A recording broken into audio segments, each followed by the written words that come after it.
In this video, we will be making a tall rectangular box. Using recycled sheet music like I am isn't ideal because now I have a giant fold in the middle that'll make it a little bit less nice looking. So hopefully by the time we're done, yours will look better than mine. Also, for some reason, when I saw these instructions online many years ago, I thought called it a trash can. So now when I make this, all I can think about it is that it's a little paper trash can. But you can probably store, if you use thick enough paper and a big enough piece of paper, you could put like pens or other office supplies that are kind of tall. Or even you could put little paper flowers or other kinds of fake flowers in it if you wish. So let's get started. This is the colored side, this is the white side. So with the white side up, we're going to fold it in half, but not all the way. You're actually only going to fold a portion as a guide mark. So I will show you what that looks like, if I can get this nice and even. Okay, so when you fold it in half, only pinch it about yay far. That's like an inch or so.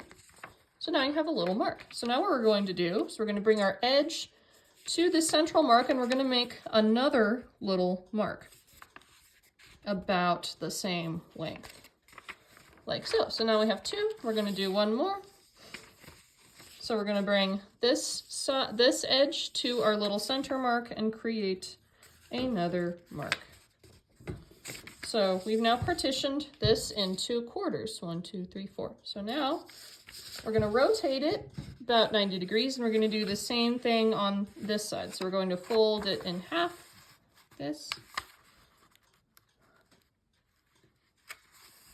And we're going to just do about an inch mark.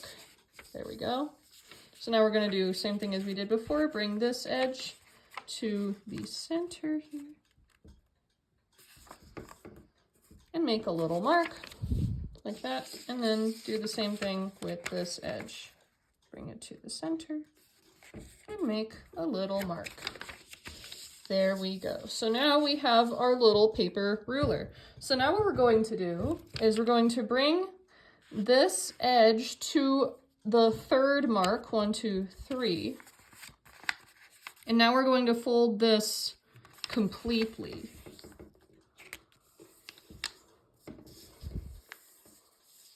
There we go. So now open it up. So now you'll have that very nice marker here. So now we have to do this with all 4 sides.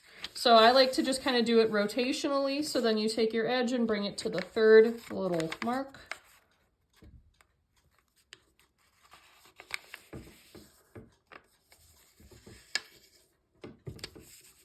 There we go. And then open it back up. So now, again, we're going to rotate it. This time we're going to bring this edge to this top mark here and fold it all the way like we've been doing. Go, open it back up, and now rotate it one more time and do this for the last time. So bring this edge to the third mark up here. Don't bring it to the full mark. That's another very important thing to note. And flatten it all the way, crease fully. So there we go. So now what we're going to do is we're going to fold this whole thing over. We're going to fold it in half diagonally, but do not crease within this central square. This is very important because the central square is going to be the bottom of the box. So I'm going to fold it in half. I'm missing a corner, so this is going to be a bit challenging for me, but nothing is wrong. So see, you can see right here where the end of this line is, that's where you need to crease. Here is the square that we must avoid, but then right here is the end of the square, so then you would crease that nicely as well. So now when you open it up and you kind of press on the corners, it will start to pop up. So we're starting to get a little bit of dimension here. So now we have to do the same thing on this with this one again. So we're going to flip it so the color side is up. We're going to fold it in half and we're only going to crease here. We're going to avoid this and then we're going to crease here. Good. So now we're going to open it back up. So now the whole thing, again, mine's at a bit of a disadvantage. Yours shouldn't be. So So now we have some nice dimension to our box.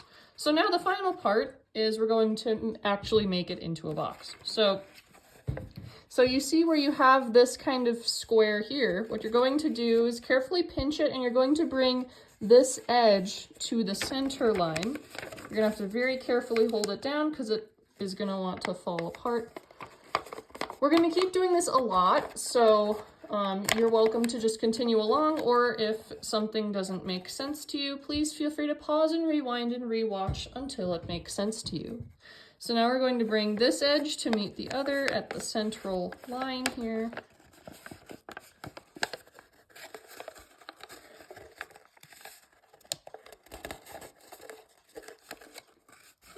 You kind of have to press on the inside where the crease is as well to help it hold itself steady. And now when we want it to keep this shape, what we have to do is we're going to take this entire flap and fold it down all the way over, and this will hold our whole little endeavor together. There we go. And now the last thing we need to do to make this the sides of our box is we need to pop this fold out. So you're going to pinch it like so until the edges will kind of sort of flatten out. So there we go. We now have we have one corner of our box. So now we have to do this 3 more times.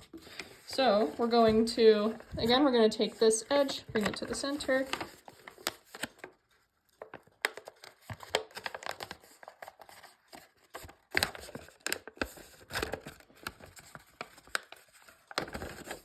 There we go. And then we're going to bring this edge, bring it to the center.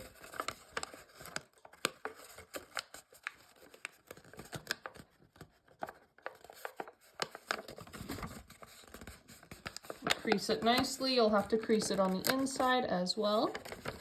And now again, we're going to take this top flap and fold it all the way down so that it will hold all of our work in place.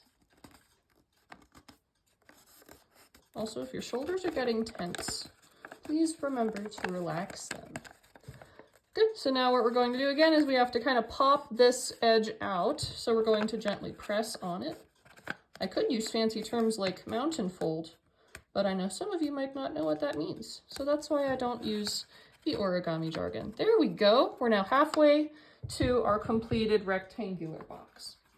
So now what we're going to do, same thing. We're going to bring our edges to the center. I'll do this a little faster. The next one I'll do completely silently, just to give you a chance to, I guess, listen to all the clocks ticking in my house and not hear me say anything that I don't really need to say that hasn't already been said. Remember, crease the inside.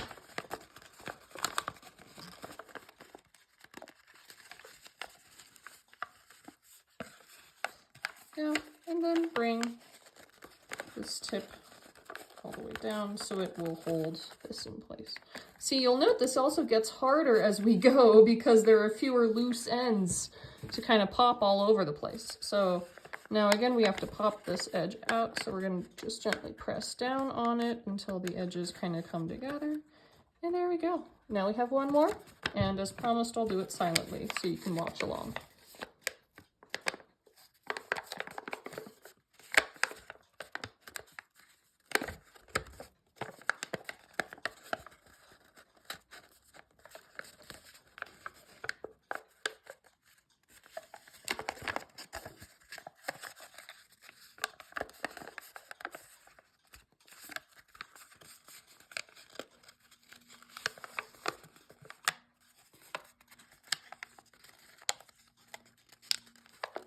And there we go.